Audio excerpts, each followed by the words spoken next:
Hi friends, இதுதான் கருப்பு கவுனி நெல். இது எங்கள் கிராமத்தில் இது வரைக்கும் நான் யாரும் பயிற்சியல் பண்ணி பார்த்ததில்ல. இந்த முறை எங்கள் அண்ணன் பண்ணாங்க. ஆனால் அவங்க பண்ண மிஸ்டேக் வந்து பார்த்திங்கன்னா, இது தப்பான மாதத்தில் விதைச்சிட்டாங்க. இந்த வாட்டி அடித்த பெருங்காற்றுல வந்து பார்த்திங்கன்னா சுத்தமாக எல்லாமே வந்து படுத்துருச்சு. மற்ற விவசாயிகள் மாதிரி கார்பரேட் உரம்லாம் இதுக்கு எதுவுமே போடலை. எல்லாமே வந்து பார்த்திங்கன்னா இயற்கை உரம் மட்டும்தான்.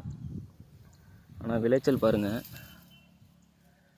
ரொம்ப அருமையாக வந்துருந்துச்சு. கிட்டத்தட்ட என் உயரத்துக்கு வளர்ந்துருந்துச்சு. நாங்கள் பெரிதும் எதிர்பார்த்தோம், ஆனால்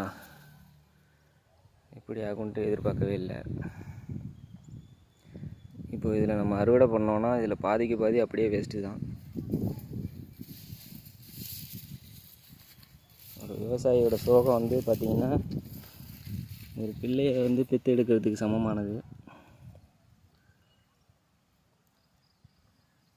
தேங்க்யூ ஃப்ரெண்ட்ஸ்.